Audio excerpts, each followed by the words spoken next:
Good evening, everyone. Welcome. My name is John Thompson, and this evening we gather to celebrate the art and life of Winfred Rembert. I was very fortunate to know Winfred as both a wonderful friend, fabulous man, and also as a fellow artist. And I'm hoping tonight each of us learn more of the incredible and remarkable accomplishments of a man who struggled through the horrors of the Jim Crow South, as well as the constant day-to-day challenges for all people of color. This event has been organized in partnership with the Weston Council on Aging, the Weston Art and Innovation Center, and the Weston Public Library. Funding has been provided by the Friends of the Weston Library, and you may join. Lots of envelopes around, please. I would also like to acknowledge the many town employees who participated in setting up and arranging this event. And finally, special thanks to Jennifer Warner, our librarian, who made this happen. Thank you, Jen. I just mentioned, in addition to our presenters this evening, we also have a number of people who had the privilege of mentoring, working, or simply knowing dear Winfred. Among them are Phil and Sharon McBlain, who decades-long friends and supporters. Nona Hershey, who brought Winfred to mass art to make the 3 prints, which are the only prints he made in his lifetime, and also many others. And just raise your hands if you knew Winfred. I mean, several of you have met him or knew him, so. I just want to say, Winfred would have enjoyed this evening. Quick quotes from the book's introduction by Brian Stevenson, I quote, "What I realized on the night we honored Winfred is that his life is ultimately about love. A love of justice, a love of people, a love of community and family, and a love of art." And also this quote, which I think Winfred would like to have made himself, or Neil Hurston. "Sometimes I feel discriminated against, but does it not make me angry? It merely astonishes me. How can anyone deny themselves the gift of my company?"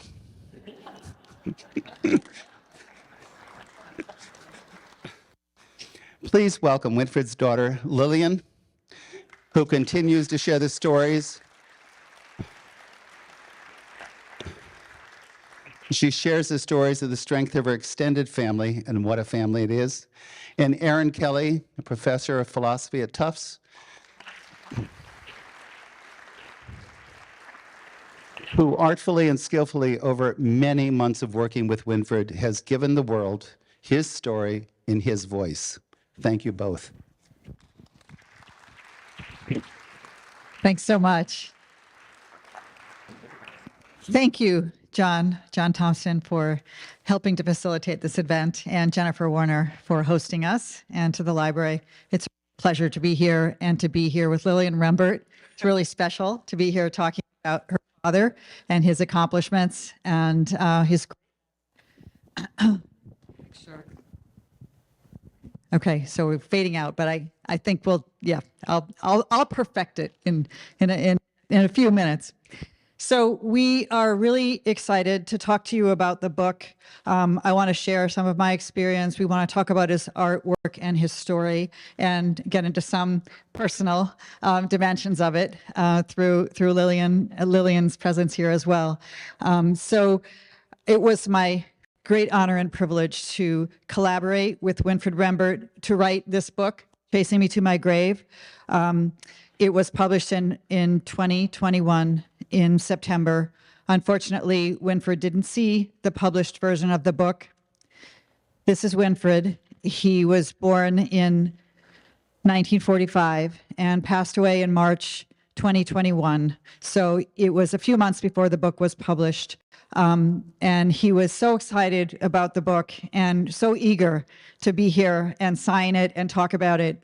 But that didn't happen. However, he was incredibly proud to have finished the book. It was really important to him to have his story and his voice out there in the world, and was relieved to have gotten it done, to have approved the whole thing, have it in production, and know that it would be out there in the world for us to talk about, for people, for all of us to read, learn from, and enjoy, and appreciate what he left for us.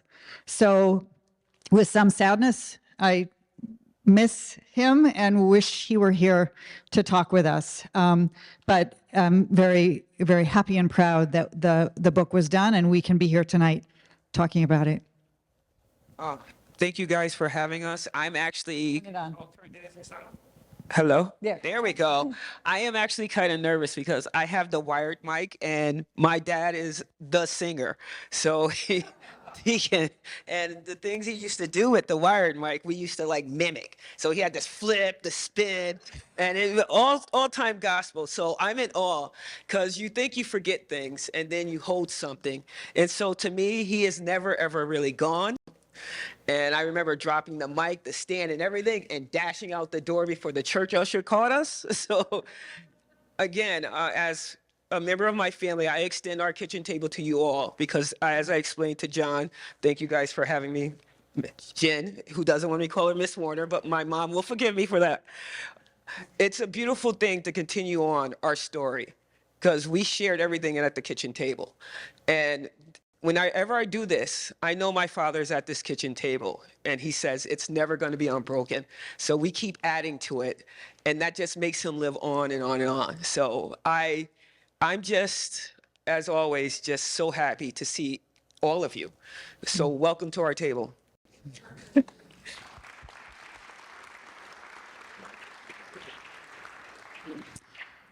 I want to talk just about this painting. It was the first painting of Winfred's that I ever saw. I sort of came across it perchance when I was looking on the internet, and I was astounded by it. I thought it was an amazing painting.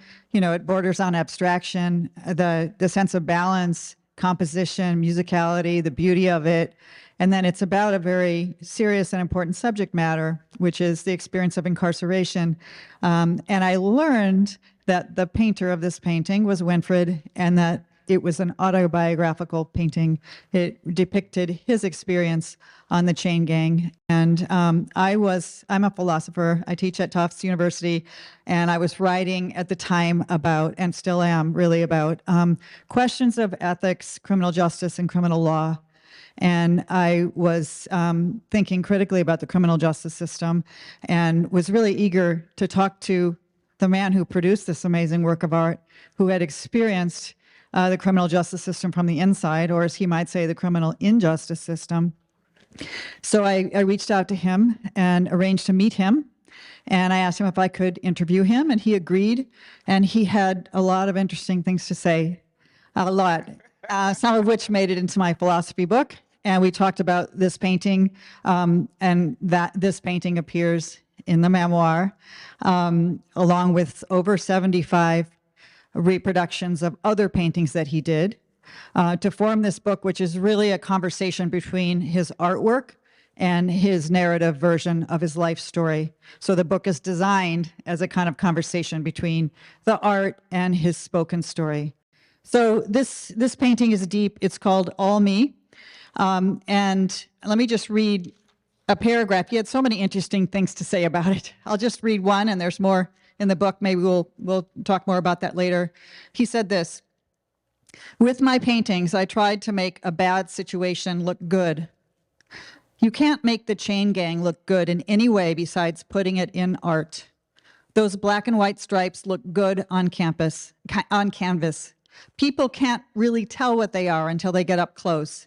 They don't recognize those stripes as people until they get a real good look.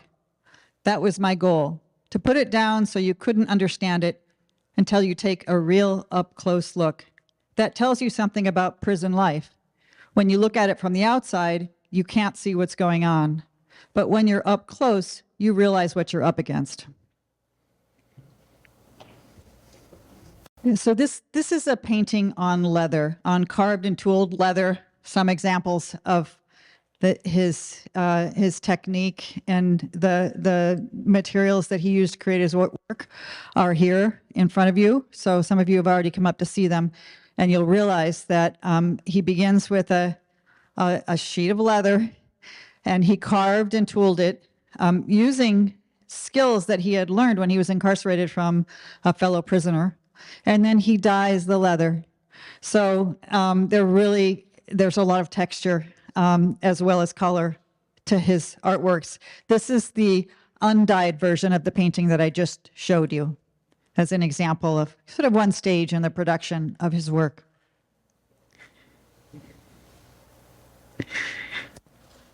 This picture is called The Beginning, and it depicts Winfred as a baby being given by his birth mother to his great aunt, Lillian Rembert, namesake. And Lillian Rembert raised Winfred from his infancy. So this is a scene painful to him, really, to look back on it and reckon with the fact that he had been relinquished as a child, and it was something he talked about quite a bit when we wrote the book. And the book opens sort of with some of his struggle around this theme. And he told me that there was a painting he had always wanted to do about walking to his mother, to visit his mother who lived 50 miles away, raising her own kids and had her own other kids, and together with her husband. And he was there in Cuthbert, Georgia with Lillian. And he told me he'd wanted to do this painting for so long, but it was hard to do it because of the painful feelings that he had about having been relinquished. And Patsy came in the room and he said, "Patsy, tell Erin, what's that painting I've always wanted to do that I've never been able to do?" And she said, "Oh, the railroad tracks." And I said, "Winfred, are you going to do it?" "Oh, I'm going to do it." And we worked on the book. We started writing the book in March 2018. And we finished it in March 2020, the first draft, the full interviews, and then spent another year, revising it and so on. And during the course of those 2 years, I was waiting and hoping he would do this painting because he had talked about it, and it just seemed like it would be so beautiful if he could finally do it. And so he did. He did the painting very close to the end of our working on the book, within a few months of our finishing the book. And this is the painting. It's called Looking for My Mother. And it depicts him on the railroad tracks. And he talks about this at the end of the book. And the book kind of closes with his reflections on this painting, which were so moving to me because it gave him a new perspective on his feelings about his mother and brought him some resolution. So it's just, in a way, I'm telling it because it's meaningful and wonderful. And it's also a reflection of the journey of this book, and what it was like to kind of delve into his life and hear him speaking openly and honestly about what happened to him, and not only what happened to him, but what he thinks about it, what he feels about it, what he wants to share about it, how he wants other people, to consider it. And that's what we tried to capture. This painting is called On Mama's Cotton Sack. Mama was the name that he called Lillian Rembert. And if you look in the middle bottom of the painting, you'll see a little boy on a cotton sack. That's Winfred being pulled through the fields by Lillian as she worked. And I'm going to have Lillian the other Lillian, talk a little bit more now about, I'm going to change slides, about this scene and his early life. Okay. Yes, Lillian is going to, yeah. I always had a certain, I've said, oh, yeah. Oh. Yeah, it's got to be kind of close. Hello? Okay, there we go. Oh, real close. Yeah. I've always had the love-hate relationship with my name because everybody else had tons of vowels in their names, and my name was Lillian, the plainest out of everybody in the classroom. So, but I now know why he named it to me, and when she shows the railroad tracks, I want to congratulate her of giving me a part of my parents that I did not see before. I'm going to be 46 at the end of this month. So I got to know my father as not a young man, but as a young boy. Some things parents don't tell their children. So I tell her, I applaud you for giving me the answers to the questions I've always wanted to ask my father. Because if I have a question, I read the first 5 chapters. And that's all I need to know of why my name is Lillian and why it was so hard for him to say, this is why I named you the way I named you. He did it in different ways. And I'm so happy before he passed, not only did I earn the name, I made it mine. And he said, there you go, Lillian, and depending on how you name. So he saw me and her in me. So I think it's such a beautiful thing. And the cotton fields reflect that because it's like briar patches. Everybody only, when you watch these movies, you only see the beauty of the white tuff. You're not out there in it. It makes your hands hard. And my dad said, your hands will never be as hard as mine. It cuts, and you got to keep going. You got to keep going. You got to keep moving. And little Winfred was on this cotton sack, and it had to be hard. I don't know if you guys ever seen peanut sacks. Those are really, really brittle and everything like that. And he was a sickly child. And there he is being dragged along. And he wasn't the only person out there. And just for this woman who had my father, when she was already advanced, I think she was in her 50s or 60s, something like that. Yeah. She was very old. And she's like, you know what? I have something else more to live for. Because you don't take that child and not raise it. And so she pushed him along with her. That the weight of that, and just the weight of the sun, the toughness of that, and all this other stuff. So I'm probably going ahead, but it's can't to can't. And I always tell people can't to can't means we're not stopping. Not that we can't stop. We're not going to stop. But So- before we get to can't, tell them tell them the story about. Oh, yeah, that. Okay. So it's very, so everyone has signals. I always said it's like the natives. So there's a white sheet because they lived on the plantation. You rent out the tin roofs. And so if there's anything wrong with little Winfred, you see that baby holding. That's my Aunt Lorraine holding my father. Anything goes wrong, you put up a sheet. And then she comes in from the fields. So I tell everyone, we've taught to be that the simplest things we do are simple, and it's not. It's brilliant because it makes you get to another day, another second in that day, another moment in that day. And that's the brilliance of Lillian. She said, I may not be able to be there, but if you put that up there, I'm coming. So I am appreciative of this family so much more. Not that I say I wasn't when I read those first 5 chapters, and that's the gift she gives me because the older I get, the better I see my father and the people that came before me. Wow, thank you. No, I was always, it's, yeah. Let's talk about can't to can't. Do you want to read about it? I might can't to can't. Start here and read that paragraph. Okay. When the sun goes down, the end of the cotton fields look like it's on fire. A big fire of orange, yellow, and red fading away into the trees. It's just beautiful.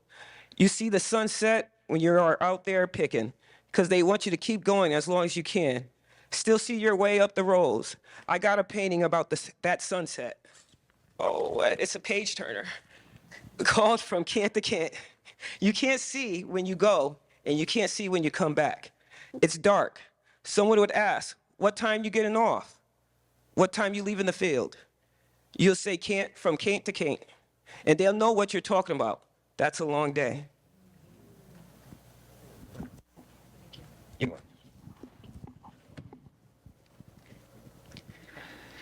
Winfred painted a lot of paintings of the cotton fields, made them look very beautiful. But as Lillian was saying, these are scenes of great hardship, people toiling long hours, difficult circumstances. This is called Dinner Time in the Cotton Field, depicting people having their dinner or lunch at the side of the field. And this is Patsy Rembert, Winfred's wife's favorite painting, she always tells me, because it reminds her of the area where she grew up in too, and her experience. She also grew up in Southwest Georgia under Jim Crow. Yes. And we'll get into how they met later, for those of you who haven't read the book. But they both lived in this rural area of West Georgia in the same time period. So here's an example of Winfred's wonderful use of color as well as movement, and just really there's no place for your eye to rest, which makes me think he's referring to the kind of endless work, but with his own twist. And he said, the green represents, sometimes there's grass growing in the cotton field rows. And here's the Georgia red dirt between the rows, and people toiling in the fields. And here's another version of From Can't to Can't, a little bit different. But you can just see his incredible sense of composition. And this is a completely self-taught artist. He had formal training, but he had an incredible eye and sense of creativity. It's remarkable. Cotton field, sunshine in the cotton field, sunshine rose in the cotton field.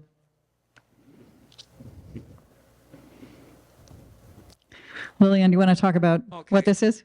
My favorite, the cheating scale, because again, people don't understand, you adapt. And as people of color, we adapt faster than anyone because it's a have to.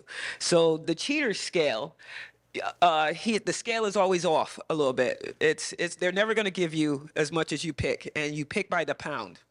So my dad would love telling us stories how he got away with certain things that he learned. So they would weigh the cotton a little bit, not all of it, so you can't see it's wet. So they would get the money that they were cheated out of back.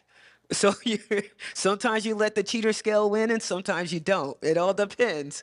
But the older people pick more than the younger people. So that just tells you who was running the show. So, and my grandmother was quite the picker. My mom says her mother was quite the picker too. I don't know why this is a competitive thing. You're both, everybody's out there. But that's why she likes the other picture, because where she's from, I guess they're more refined cotton pickers versus where my father's from. So, so their molasses is not a lot tastier. I don't know. We had to listen to these stories. So I love the cheater scale because it's us making a way when it was supposed to be impossible. Yeah. So it's the boss man there at the edge of the field, really, with this kind of primitive scale to weigh up the cotton, him cheating in his way. And then, as Lillian said, people working the field sometimes adding water or a brick in order to compensate for their being taken advantage of. Yes. So this painting is called Pregnant in the Cotton Field. And it is a painting of a woman that Winfred knew, who was pregnant and worked in the cotton field while she was pregnant. And he said that she had her baby in the field, and then she went right back to work. So it's just sort of, hard to wrap your mind around that.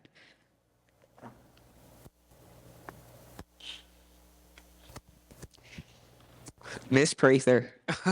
My dad, for someone that had a poor education, has the best handwriting that a left-handed person has ever had. So I'm also lefty, and so is my sister. He always was curious. His imagination, his eager to learn when he should have just been okay with not learning. And Miss Prather helped she helped instill that it was okay to be, not to be behind, because, he was he just competitive with himself. Anybody said he couldn't do something, and I commend her. I was very sad that he couldn't get to see her.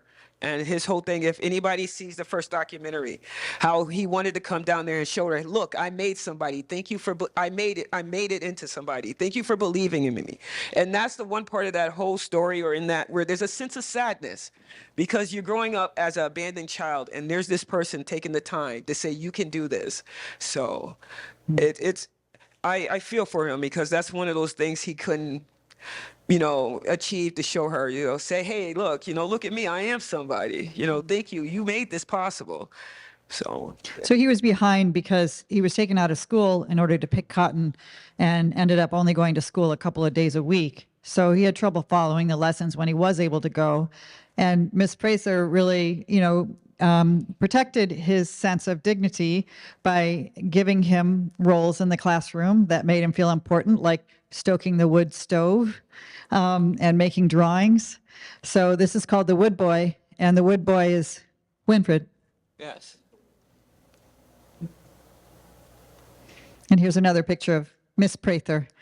And Winfred's dream of learning to read, which wasn't realized until he was in prison and learned how to read because he was taught by some fellow prisoners. So he couldn't read or write until he was, 20 years old or so. And that was a life-changing event for him. It's really moving how he describes learning to read and how that opened up his mind and made it eager to learn more and more. Really inspiring to hear him talk about that.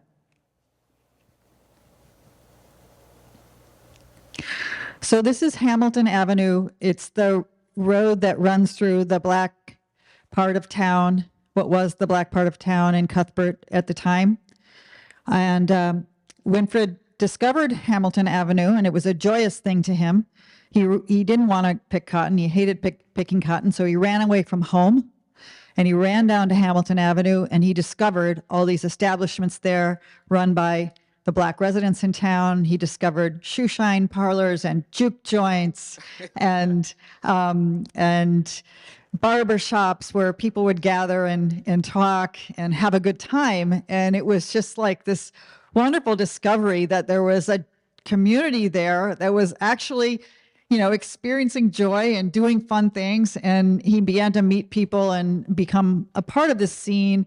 And it kind of nurtured him, I think, through the tough times in his life. And as we were working on the book, he kept wanting to return to Hamilton Avenue and, oh, Erin, we just read that chapter again, because we did a lot of reading out loud, so I could make sure that everything was the way he wanted it to be, and the words were the words he wanted. So we would read this Hamilton Avenue chapter over and over again, and he'd just sit back and smile and remember the people and how wonderful they were. I mean, here's an example of one of the juke joints where people are dancing and having food and really just finding a way to let loose and have a good time, given that their lives were so hard. Yes. I always believe that the guy in red is my dad because he doesn't really have a dance partner and he's just taking the lead. And then you're like, I'm going to show everybody on this street that I am the best dancer. So he was like that, the sharpest dresser. I think that made him feel like not being in the fields and being there was more to the fields.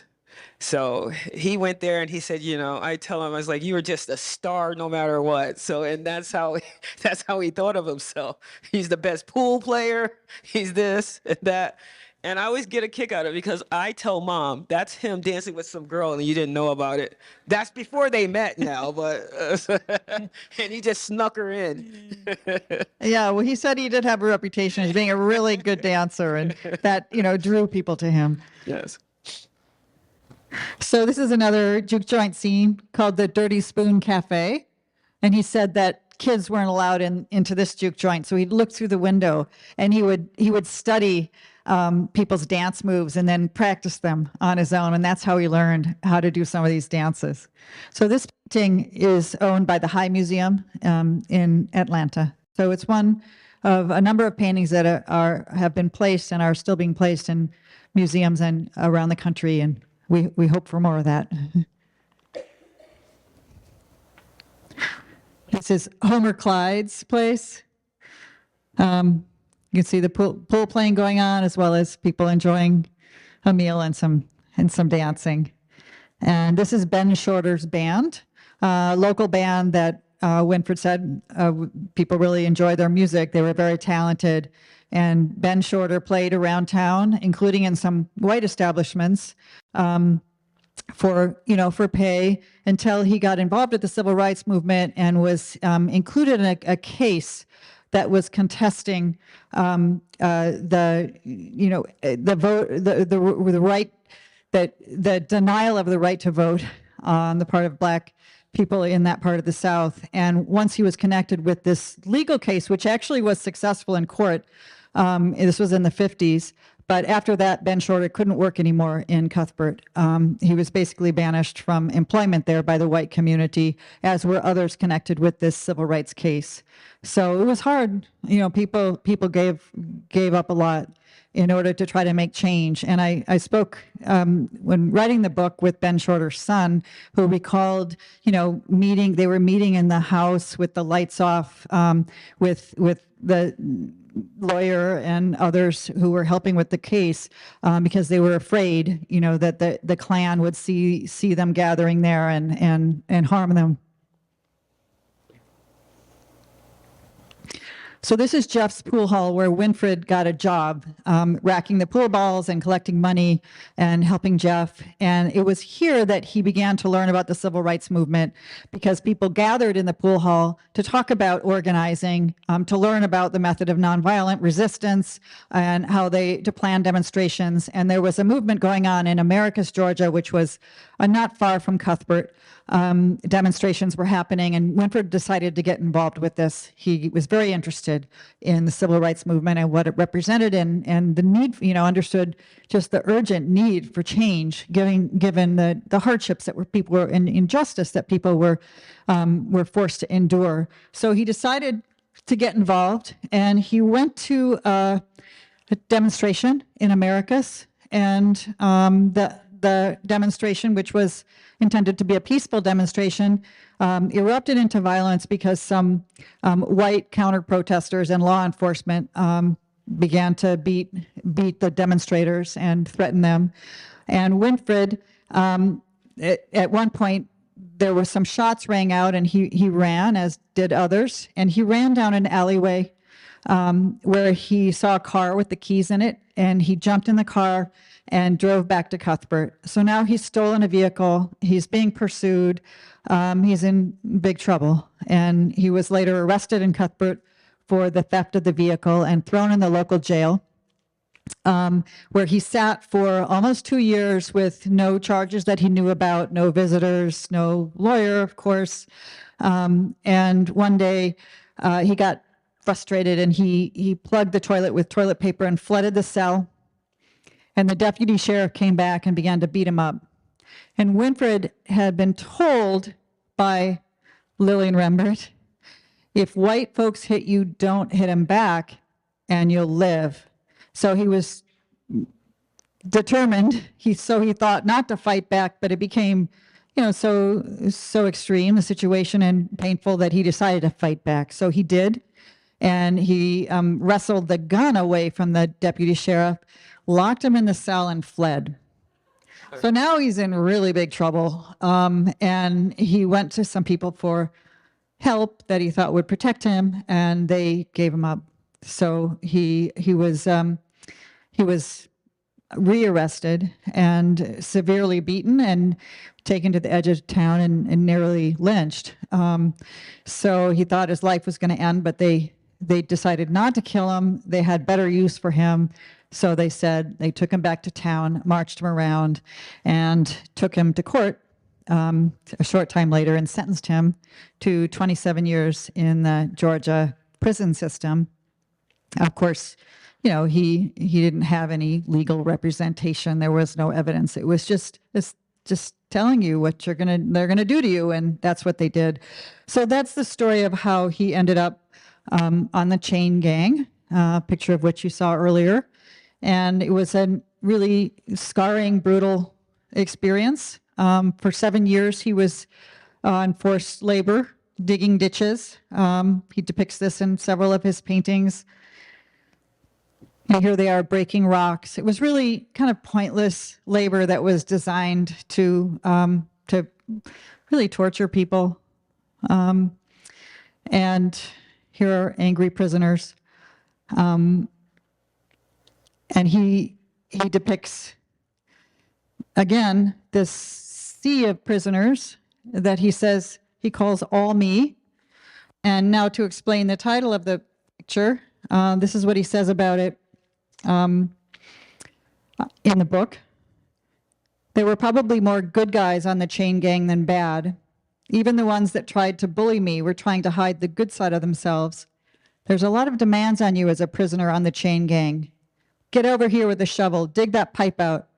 You have to do it, and you have to answer in the manner the guards want to hear, rather than how you feel. It's like slavery. You have to meet all these demands and keep a sense of yourself as well. You don't want to be identified with any of the roles you have to play, so you are all of them. It's like all of you and everybody else around you are all tied up into one, all me. That's how I painted it. It's like I was more than one person inside myself.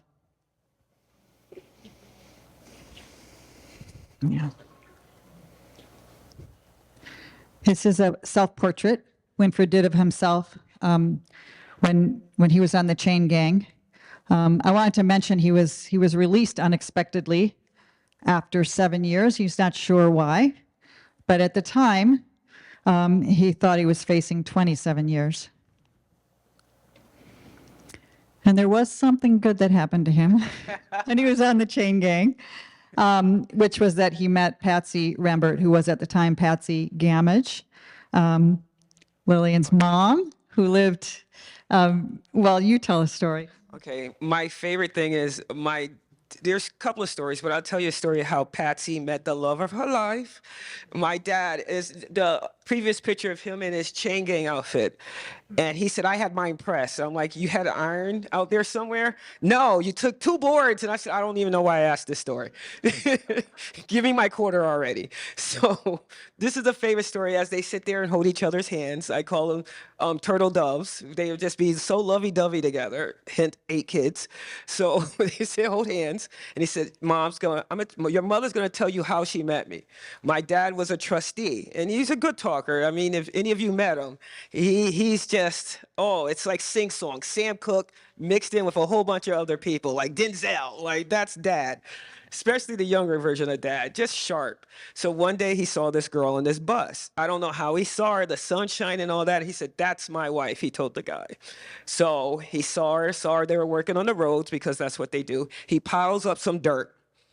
And he wanted to see where she was. They had to let the girl off the bus. She's like, just talk to him because he's not going to stop until you give her your name. So she gave her his name. She told him where she lived. He shows up at the door.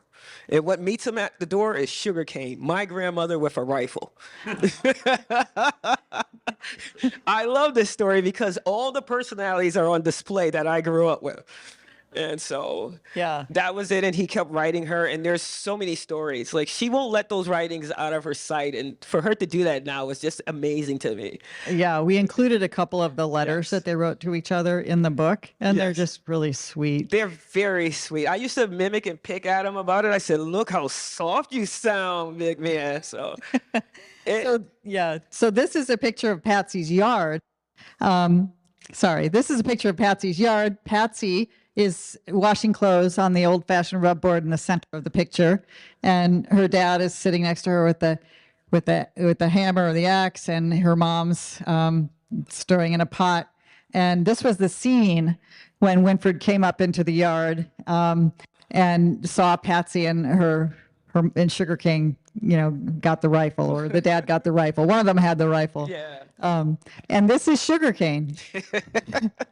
Patsy's mom. Do you want to say anything more about Sugarcane? I always tried so hard to steal this painting from my father. I spent summers with my grandmother growing up, and I was a sickly child. And so she said, bring the baby down to her. I remember my mom speaking on that yellow 80s phone, kitchen phone. And she said, I'll take care of her. So being one of many, I was the only one in the middle of nowhere in this tin roof atmosphere with my grandmother. And you would say she was like 7 foot tall. I realized why my dad admired her so much. Their lives were similar. They had to be tough. They had to be several different people. And so this is her, and she has a saying, she says. I never called her Sugarcane. She was Ma Belle or Miss Grandma. And she sold liquor. Let's see, she cooked. She cleaned people's houses. She taught me how to stand properly, how to walk like a lady. I had the best tea parties with her, tea cakes. I know how to make things from scratch. I won't do it now, so nobody asks me. It's too much work. But she, like my dad, there's all these characters. And she was one of the characters that he admired the most. He stood up straighter when she was in the room. Well, everybody did. So... Should I read the description he gave of her? I just love this description of Sugarcane by Winfred. He said, I painted Sugarcane to give her some recognition.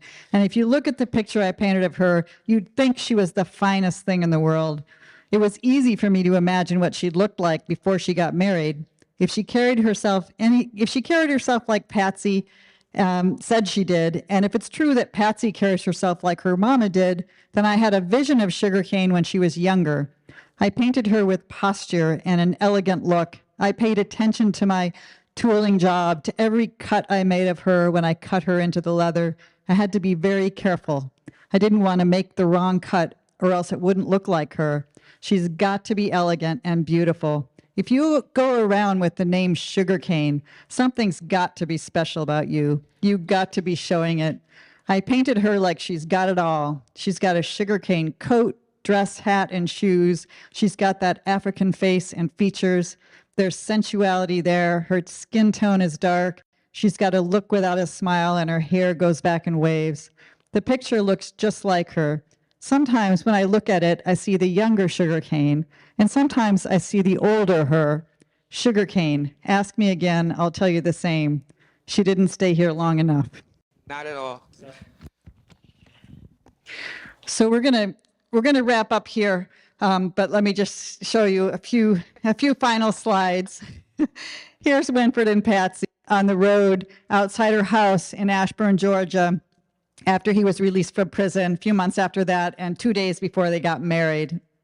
Oh, this is my Bonnie and Clyde. I actually took this picture, so you see how well worn it is on the side.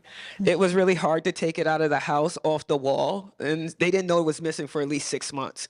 So I have it gracing my kitchen. This is Bonnie and Clyde. I said, you guys just had us for add-ons, because this is the determination in her face and how happy he is for once.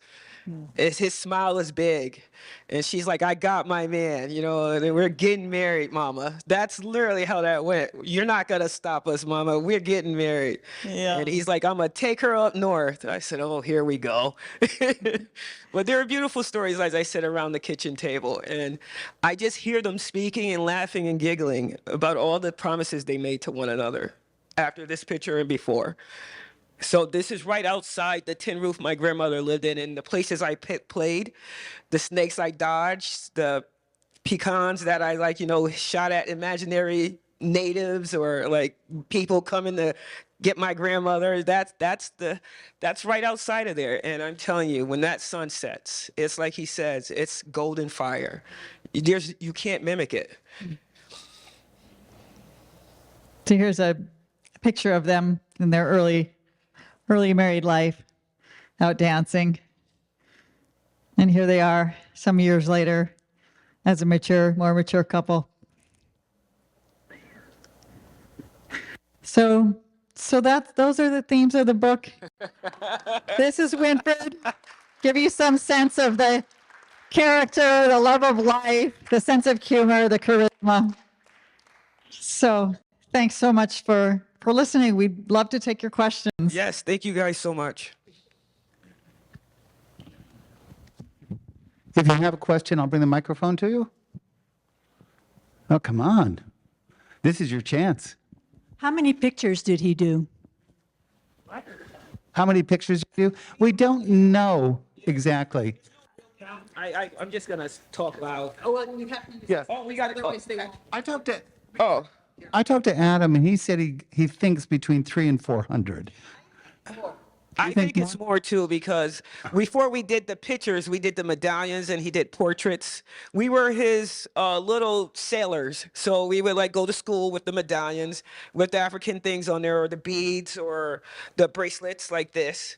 And we would key rings. The key rings, and we would sell them at school. And he was like, okay, you had 10. Why you gave me $10 short? I'm like, okay.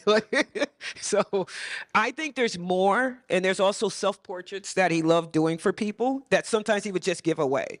Or if he had something on a scrap of paper, of leather like we have here, he would cut it out and give somebody a small little thing that you could put maybe in a wallet-size frame. So the count has to be up there. It really does.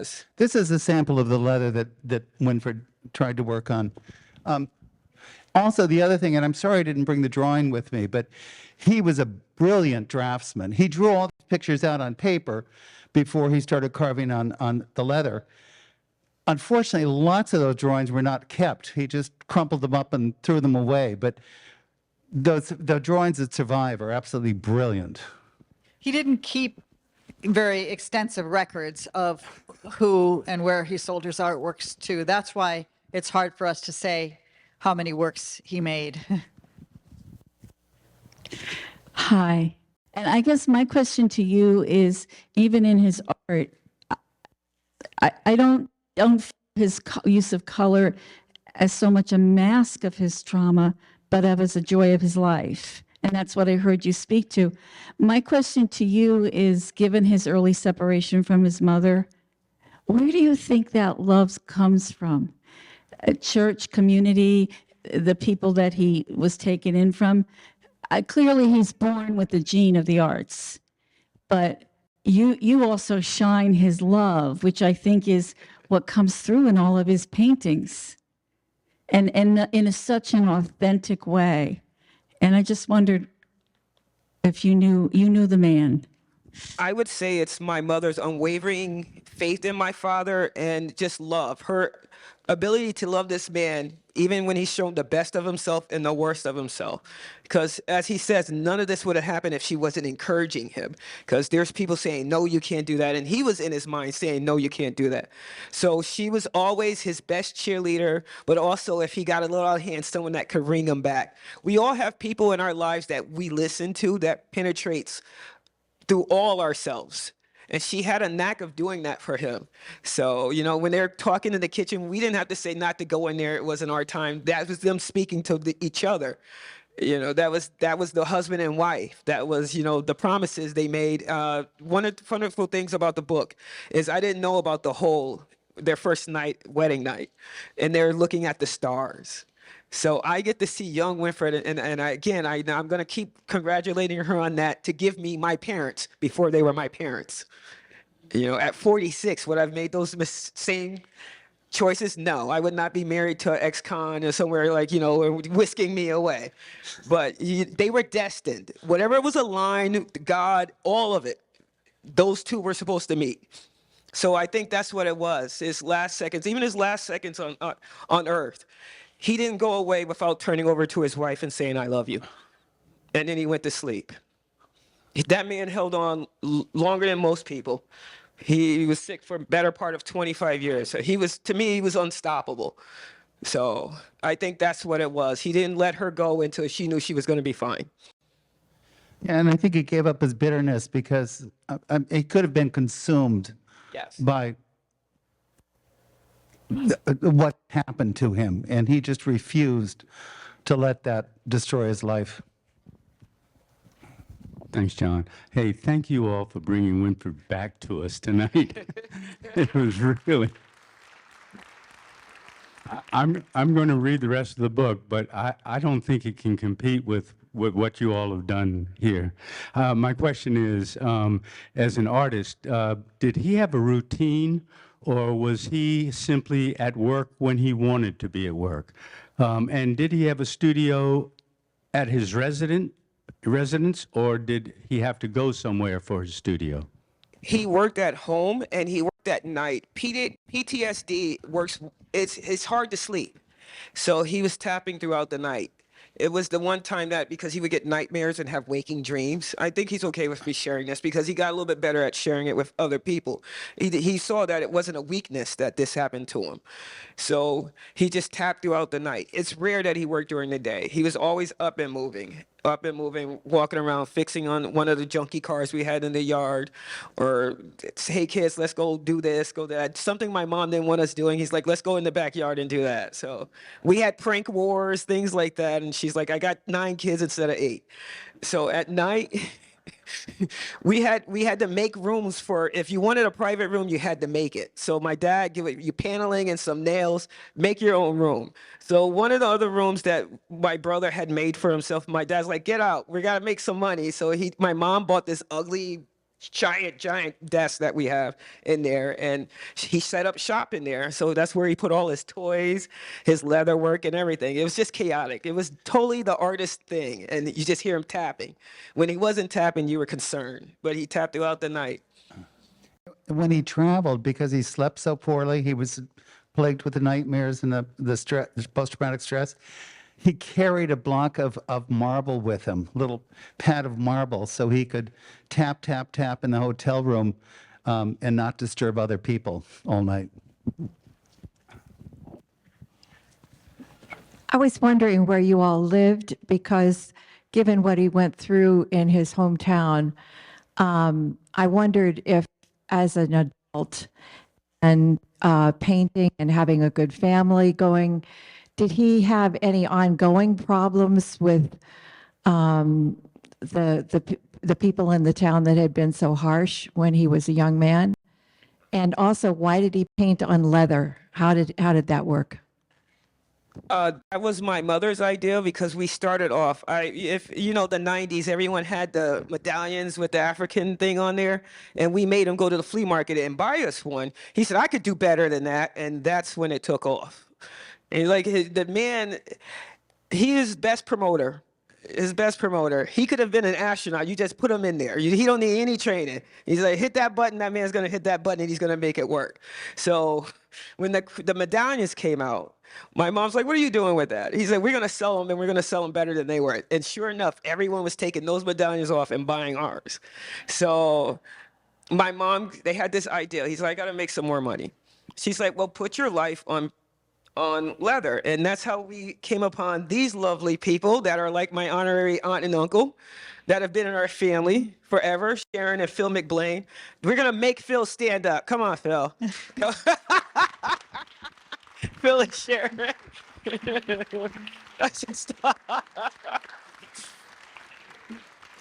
They have been to every event we've ever had.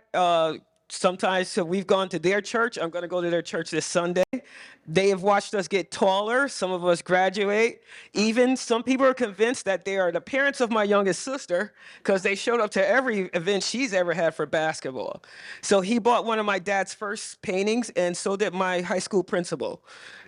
So when Winfred was released from prison, he left the South and moved north.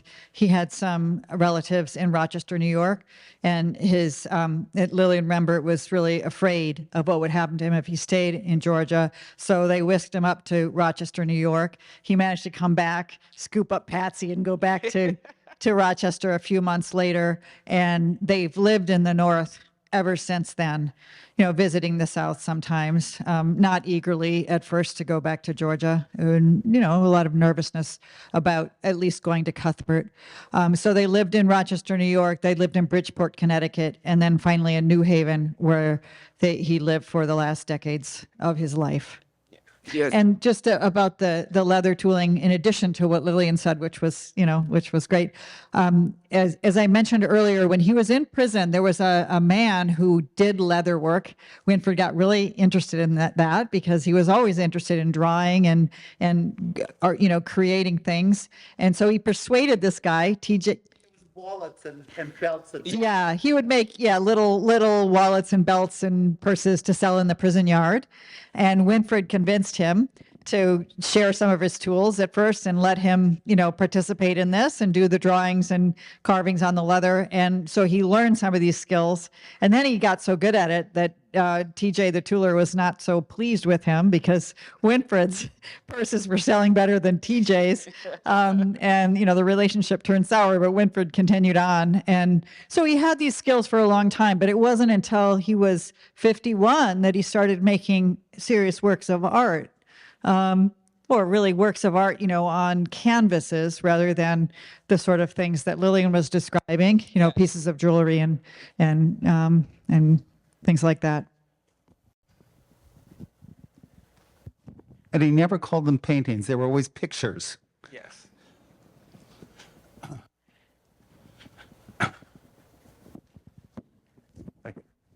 I'm curious how he developed his style. It seems a wonderful mix of figurativism and abstraction. And did he have artists he admired? Did he collaborate with other artists, exchange ideas? How did he come up with this wonderful style? Well, his friends started giving him books, so that's how I ended up with Mr. Bojangles that I named. So it's Corvubius, and so it's the couple. So he started doing what what other people were doing, and then his style, his personality is going to come out no matter what. So that's what happened with these. You can see it's him. It's all of him, as I like to say. You can see how much the small ones, plain and simple. The band is point of view. Some of them are very point of view. And It's him. It's like this chaotic but rhythmic, flowing. I always said Sam Cooke. You know, a change gonna come, or Langston Hughes. If we had poetry to go along with this, you know, it's this the student. He wrote this poem. The student that got the B instead of the A. All that I can see. I can point to a picture and say that's Miss Prather. You know, that song "Change Gonna Come." That's this. You know, it's like that. James Brown is throughout all my dad's work, like the singing and things like that. That's all him. So if you ever look at a painting, you go, "What song was he thinking of when he was doing that point of view?" And that's that. So you know, "Get Back" is definitely that one. I wonder, if Phil and Sharon McLean, do you want to comment on the evolution of Winfred's artistic style? Because these were the folks that first introduced him to the art books that he used to, you know, copy the style of the first paintings. Do you want to say anything about that?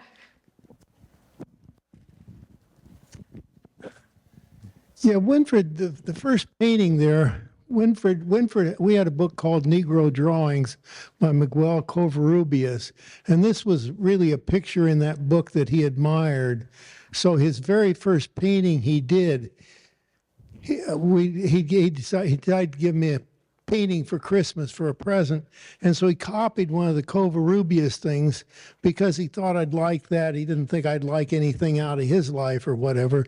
So that was the first thing, and then Patsy'd been encouraging him to do stuff out of his life, and fortunately I had this good sense to encourage him to do what Patsy was suggesting. And he started doing things out of his life. First, just little pictures that just a couple, you know, there was a picture she showed of the angry inmates, two or three things, something like that. And then we encouraged him, again, following what Patsy thought he should do, to do larger pictures. And once he started doing larger pictures, the thing that none of us really understood was that Winfred just had this natural sense of design, color, structure. When he started doing these big pictures, you're thinking, where the heck's this stuff coming from? Because really, I always admired even the very first things he did because he obviously had a lot of talent. But to see him then put it on in larger context where it was more than just a couple figures, and see the way he organized the picture, he structured it. I'd say, well, now why did you put them there? He says, well, I just looked, and that's where they looked like they belonged.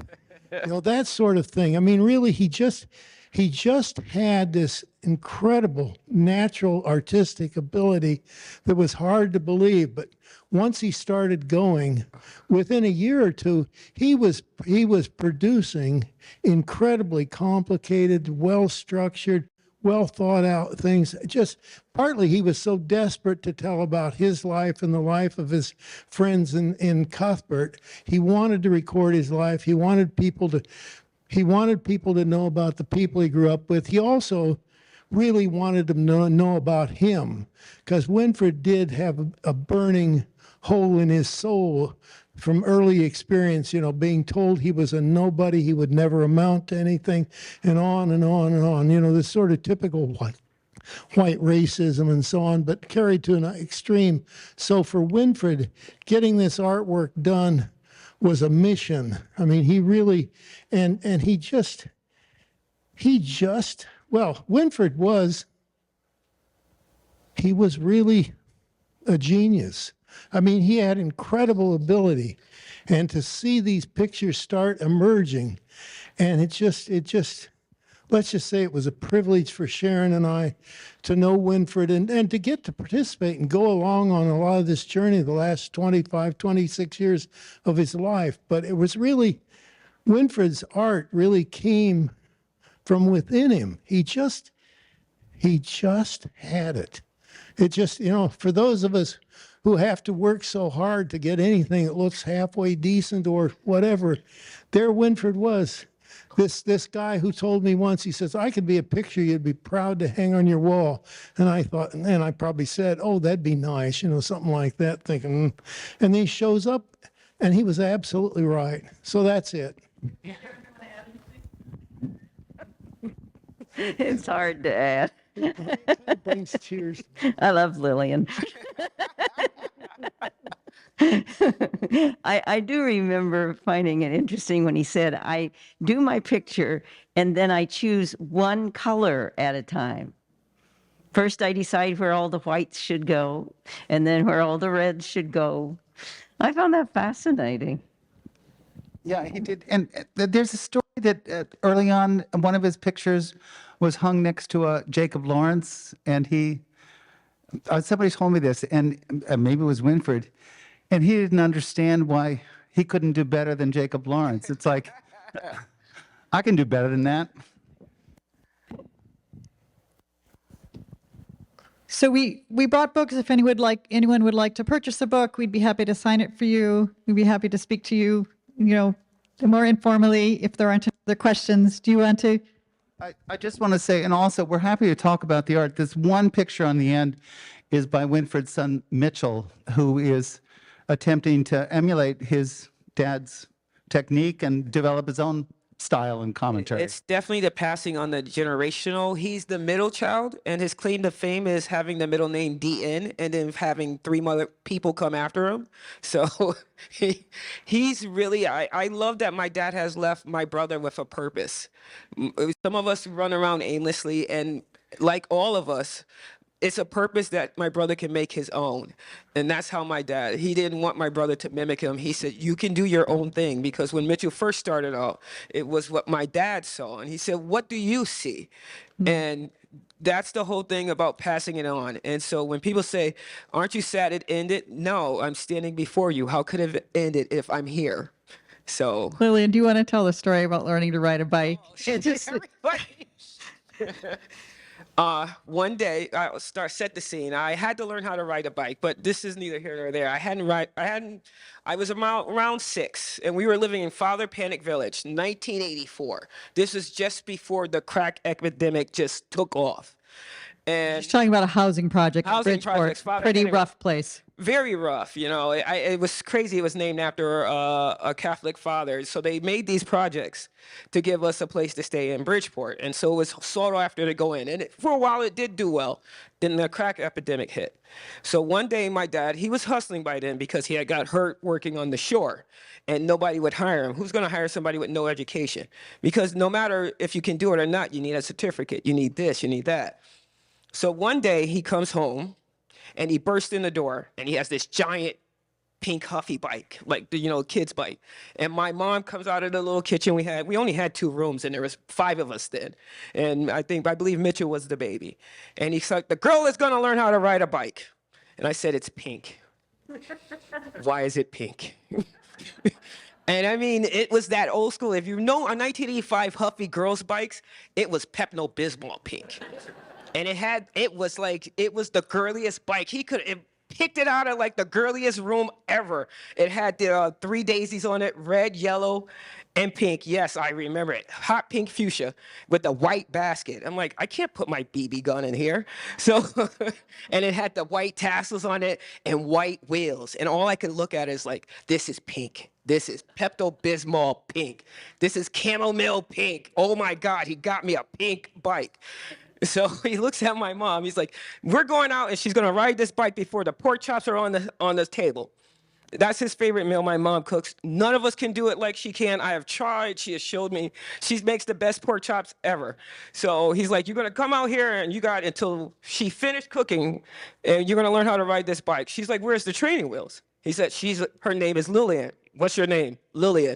She don't need any training wheels. So we go outside, and the way the projects are set up, each complex, four project buildings share one parking lot. So maybe 50 cars can fit there. And there was already cars there, and I could see the sun kind of falling down. And all of me did not want to ride this bike because it's pink. So he puts me on that, and I have my brother's NFL Giants helmet on, the Under Rules helmet. That's my helmet. And he said, girl, and he looks me in my eyes, we got 2 hours. And I heard, I was like, 3 hours? He's like, 2 hours. Your mom's cooking my favorite meal, and you will learn to ride this bike. What's your name? Lillian. Who'd you name after? Grandma. So, we take off. Immediately, I crash into a vehicle. The guy looks out of the window, is like, what's going on? Oh, it's you, big man. Never mind, never mind, never mind. So we get back, I get back on the bike, and then we're just going back and forth, and he's up and down, and I'm just crashing. He's like, and every time I crash, he looked at me and he says, what's your name? I said, Lillian. Who did I name after you? Grandma. You're Rembert. You're Lillian Rembert. Get back on this bike. So I get back on the bike, and maybe the sun is just setting. I crashed again and again. What's your name? Lillian. Who you named after? Grandma. What's your name? Lillian Rembert. And who are you? A Rembert. He said, now don't you smell those pork chops? I said, yes. You can do this. You got one more time. The sun is setting. I love pork chops. And and I remember he's behind me, and the man is huge. I don't know if I know you see him. He had the bike like this. That's all he needed. He didn't hold the handlebars or anything. He had just the seat of the bike, and that held me up and the bike up. And he said, we're going to go. And we're going. And then I just see him at the corner of my eye. He's standing behind me. And I'm like, wait, he's standing to the side of me, like he's not behind me. And he said, you're doing it, girl. And he's jogging. Go faster. You're doing it. And I'm just pedaling. And we went the length of the parking lot.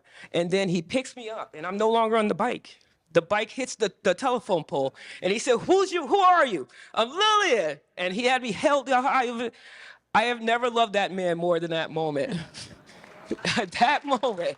So I tell everyone, anytime I fall down or get up, as much as I wanted to stay down, I knew I wasn't going to be down any longer, because I was Lillian. I was big man's daughter, and I was named after my grandmother. And Remberts don't quit.